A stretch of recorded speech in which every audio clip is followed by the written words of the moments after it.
Hi there. I'm George Freestone, and I'm back with the sixth episode of our baseball journey. And this one, we're going to talk about a game that Carol and I went to in Chicago in 2012.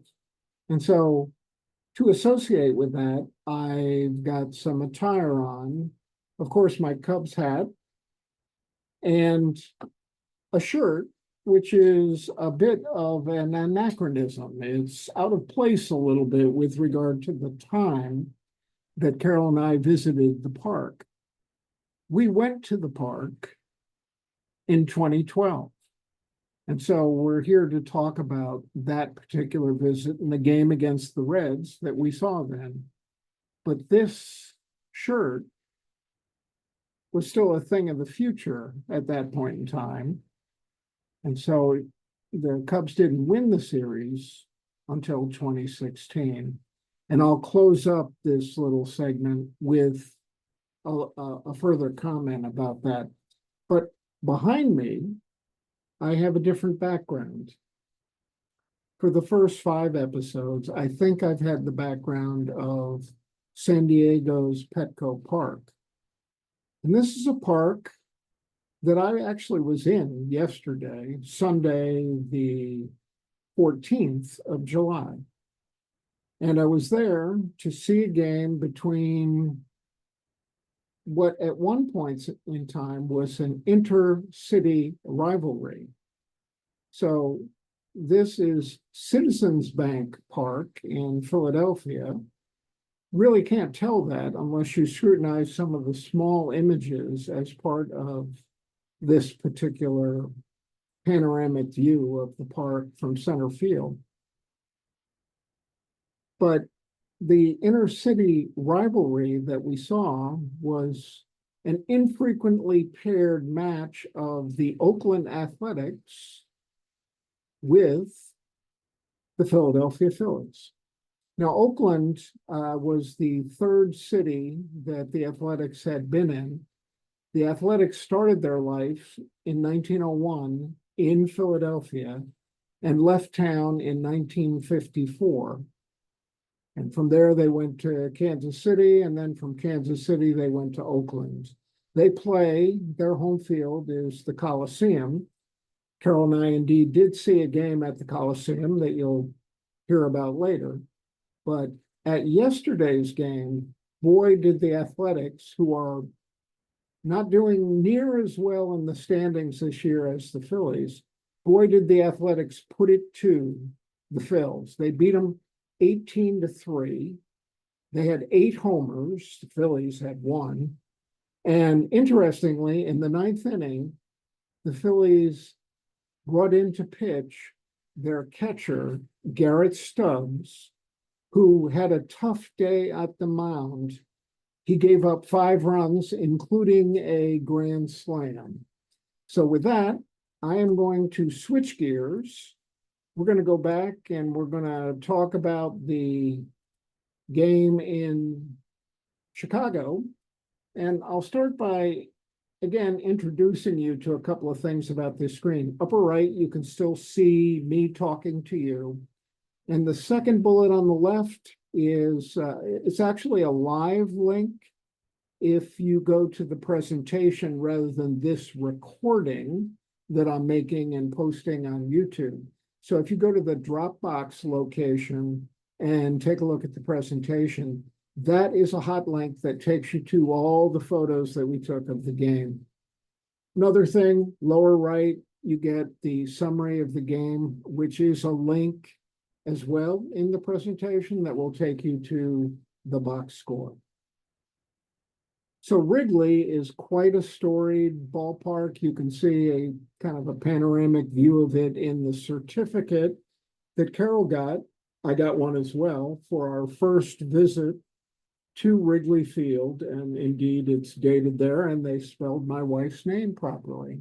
So we both got a very nice certificate for our initial visit to Wrigley. Now you can see in Carol's photo there in the center top that it looks like rain. Well, it did rain. And there were at least one, I forget, maybe more delays at the game, but they got the full 9 innings in, and that was important because although Cincinnati jumped out to a lead, Chicago came back late in the game, scored runs, and beat them 5-3. So that was the eventual score. We had great seats. We were seated right up the first base line, not too far from the field, and you can get a sense for that where you can see the first base coach, the batter, catcher, and umpire from our seats. They really were fabulous seats. And we were there with our daughter's family, her husband Kyle at the time, and Kyle's family grew up in Chicago, and we hosted Kyle's parents as well to this game. Now, unfortunately, it rained, so the weather wasn't superb, but regardless, it still was a good game. So we had great seats, we had great entertainment. You could see that during, I think, one of the delays, we took in the Cubs band that was playing in one of the inner concourses of Wrigley. Okay, now Chicago is a great city. We've been there many times because of our daughter's family. And this slide actually is an amalgamation of several different trips. And I'll start by talking a little bit about Sue. If you look at the 5th bullet there. Sue is a T-Rex that was purchased, the fossil, the bones of, were purchased at auction for several $1,000,000 by the Field Museum there in Chicago. And just as you enter the museum in the large atrium, you see a menacing Sue bearing down on you. And indeed, there she is. Lower center of this particular slide. To the left of it is the second half of that particular bullet. Chicago has what I think is one of my favorite, if not my favorite, hotels, the Chicago Hilton and Towers, right along Michigan Avenue, right up against Lake Michigan there. It is a wonderful hotel. It's got quite a history. I think it was originally called the Conrad Hilton. And I think it also was the host site for the 1968 Democratic Convention, where they had all kinds of trouble. And it also was used to make the Harrison Ford Fugitive movie. So that hotel showed up in that particular movie as well. Another interesting thing at Chicago is the Mother Road, which many of you may know as US Route 66, lower left of this particular screen. That starts, I think, on LaSalle, right there at Lake Michigan, off Michigan Avenue. And it goes from Chicago all the way to Los Angeles, and it ends in California at a location where I think it pops up again. We talk about where it ends. It ends at the Santa Monica Pier, and in between, it winds its way through many interesting states and geographies. So the Mother Road, there you go.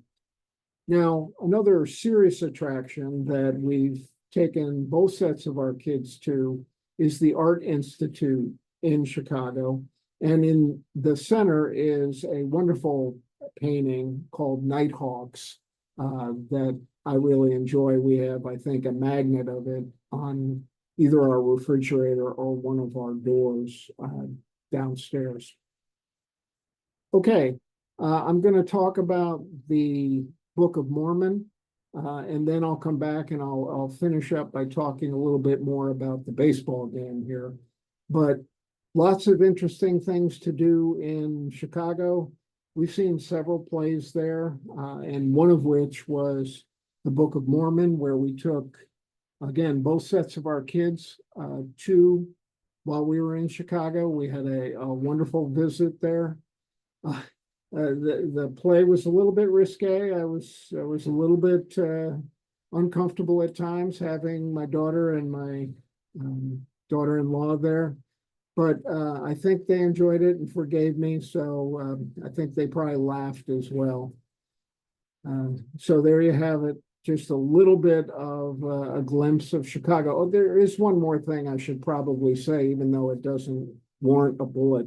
If you take a look at the lower left, you can see the Sears/Willis Tower with the two white antennas on top. Well, in 2023, we again had all of our family in Chicago. And at least for the elder grandsons, one evening, we now have three grandsons, and the youngest was asleep by the time that we did this. But in the evening, one night, we went to the Willis Tower, and we went to the sky deck, which offers great views of the city. Unfortunately, the day we were there, it was raining. I think it was one of the days that Lollapalooza was playing, and so in Grant Park, they had a concert going, but you could just barely see it because of the inclement weather. The thing that's unique about the sky deck is it has plexiglass flooring. So you go out, there are bubbles outside of the building in that elevated height, and you stand and you can see all around you, of course, with the exception of the building behind you, but you can also see down because you're standing on plexiglass. Okay, back to the baseball game. The announcer, Harry Carey, you can see the years that he participated as a Cubs announcer. There's a tribute to him in a statue outside of the Wrigley Park, and you can see it in the lower right. You can also, I think there is a pub, a bar that you can go to right behind Wrigley, which is Carey's, associated with Harry Carey as well. Okay, Wrigley Field is the second oldest park that we visited. We will talk to you about the oldest, which indeed is Fenway. And then just to wrap up on the baseball game, I'm going to say one thing about the game, and then I'll say one more thing about my T-shirt. The game, the Reds jumped out to a lead. It rained, and it's a good thing for the Cubs that they stuck it out and played all nine, because I think the Cubs needed at least 8 to score enough runs to eclipse the 3 that the Reds had. So the Cubs won. And it was a great game. You can see that one picture there of the batter, catcher, umpire, and first base coach. Okay, I'm going to stop sharing, and I'm going to come back and say just one thing about my T-shirt here. In 2016, prior to the World Series, we went to the White Sox stadium, cellular, I forget what it's called. And by the time we get there, I will remember. But anyway, we saw the Cubs and the White Sox play, and it was earlier in the season. Well, eventually, the Cubs went on to the World Series and actually won in 7 games against the Cleveland Indians/Guardians. The Cubs had not won a series since 1908 and won in 2016. The Indians/Guardians had not won since 1948 and were denied. So exciting World Series. But at that game in the White Sox park, we sat very next to a young lady who had a banner, and the banner had to do with her cancer. What the banner said was 2016, the year I beat cancer and the year the Cubs go all the way. And so she forecasted it. It indeed happened at the end of the year. And when we get to the White Sox game, you'll see that banner as part of my discussion. So thank you for your attention. This is episode 6, and we'll see you shortly for episode 7.